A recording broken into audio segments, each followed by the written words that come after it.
साऊ पेटती मशाल, साऊ आगती जलाल, साऊ शोषितांची ढाल, साऊ मुक्तीचं पाऊल। स्त्री शिक्षणाची आद्य प्रणेती, स्त्री मुक्तीदाती, स्त्री शिक्षणाची संस्थापिका अशी अनेक बिरुद ज्यांच्या नावापुढे आपण लावतो त्या भारतातील पहिल्या महिला शिक्षिका म्हणजे सावित्रीबाई फुले अर्थात साऊ। सावित्रीबाई ज्या आपलेपणाने समस्त महिला वर्गाच्या आणि शोषितांच्या आवाज झाल्या, त्याच आपलेपणाने आणि हक्काने त्यांना साऊ म्हणूनही संबोधलं जातं। वयाच्या अवघ्या 9व्या वर्षी 13 वर्षांच्या असणाऱ्या ज्योतिबांसमवेत लग्न, पुस्तकांमध्ये रमणाऱ्या आणि शिक्षणाचं महत्त्व जाणून असणाऱ्या ज्योतिबा रावांसोबतचा संसार, त्यांच्याच भरभक्कम आधारामुळे सावित्रीबाईंच्या हातात आलेली पाटी आणि लेखणी या साऱ्याच घटकांनी सावित्रीबाईंच्या आयुष्यात आणि नंतर पर्यायाने समाजात क्रांती घडवून आणली। मुलींना घराबाहेर पडण्यासही बंदी असताना सावित्रीबाई स्वतः पतीपाशी शिकते, एवढ्यावरच थांबत नाही तर समाजातील सर्व दुष्प्रवृत्तींना न जुमानता प्रसंगी अंगावर शेणगोळे दगडफेक झेलूनही मुलींसाठी पहिली शाळा उघडते।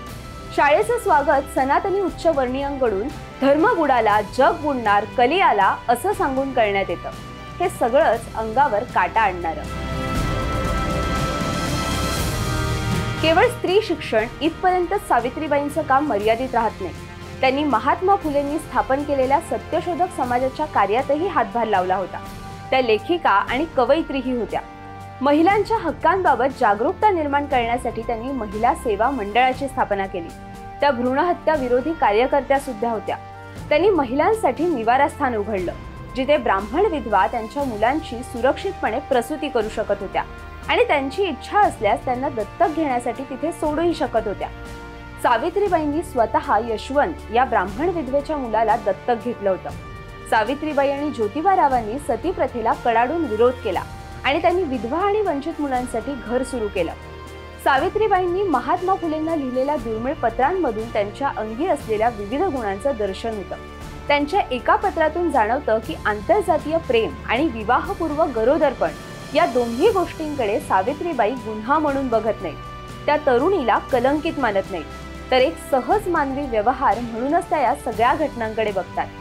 19व्या शतकात 1876 आणि 1896 असे दोन मोठे दुष्काळ पडले होते।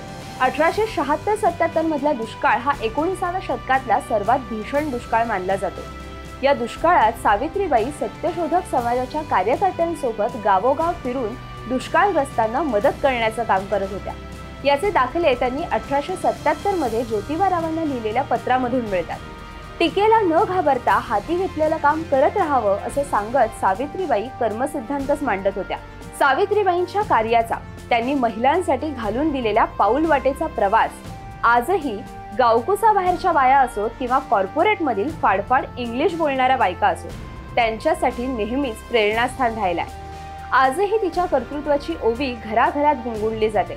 वसुधा सरदार यांनी लिहिलेल्या ओळींप्रमाणे, पहिली माझी ओवी ग सावित्रीच्या बुद्धीला, स्त्रियांच्या शिक्षणाचा पाया तू घातला, अशिक्षित अडाणी तू पतीपाशी शिकली, मुलींसाठी पहिली शाळा तू काढली, दुःखितांच्या सेवेत देह तू ठेविला, स्मरण तुझे करुनी वसा मी घेतला, भगिनींना जागविन संघटित करीन, ज्ञानज्योत लावीन हेच तुला नमन।